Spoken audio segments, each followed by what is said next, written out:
Oh yeah. Sorry, I thought you said been there. Okay, so I'm wondering how you got involved with the K2 project, because I think Jake, he was the producer, right, Yeah. and an actor. So can you tell me a little bit about how you got involved with it while you were in New York, and how you know Jake, and then possibly like why you chose to do this project in LA? Jake, I know from Irondale. He was an intern with the company my second year there. So like 13, 14 years ago, I spent a year and a half working with him. He went away and he went to grad school at Brandeis with another dear friend who he then brought back to Irondale, and she worked with us for 5 years, and I still work with her through another theater company. She actually came out here for 10 days to just kind of help us through tech and opening. But I know the play through Jake.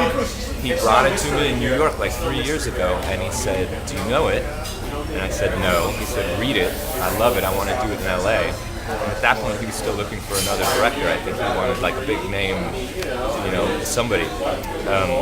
And I read it, and like I said in the program, my first impression was like, who the hell is going to direct that? Because that's why it never gets done, and how are you going to do it on a small level? Because he was talking like $30,000 budget then, and even then I was like, yeah, right, I'll use that money when I see it.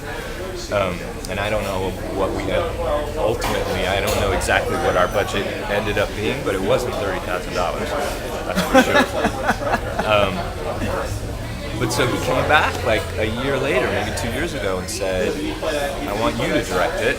And I said, "Okay, I love it. I'd love to work on it. I still don't, I'll believe it when it happens." And this was 2 years ago. And why LA?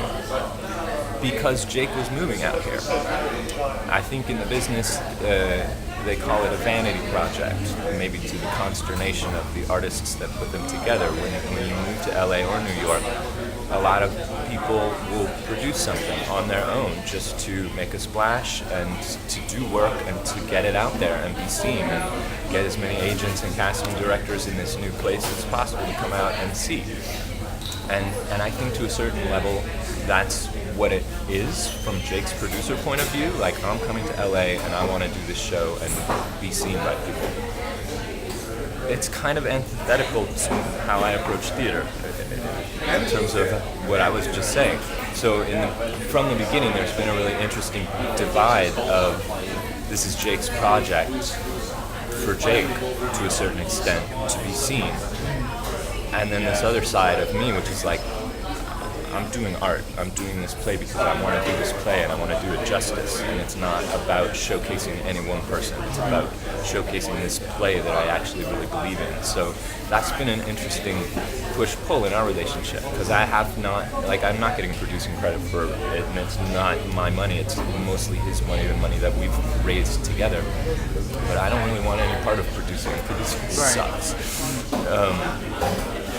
But it also has to be done, and there are certain realities of finding a theater and paying for said theater and building a set, pulling together a design team. And Jake, I think Jake's been really great. We've pulled together some really amazing people who are making art on the cheap. Because for whatever reason they believe in the project, and I don't know, I think it shows.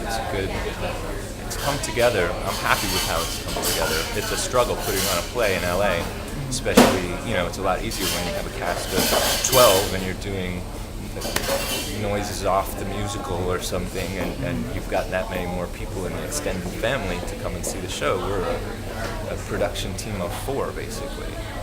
3 of whom are not really from LA. One of whom is 2 actors, a stage manager, and a director. So we're starting from a very small base camp.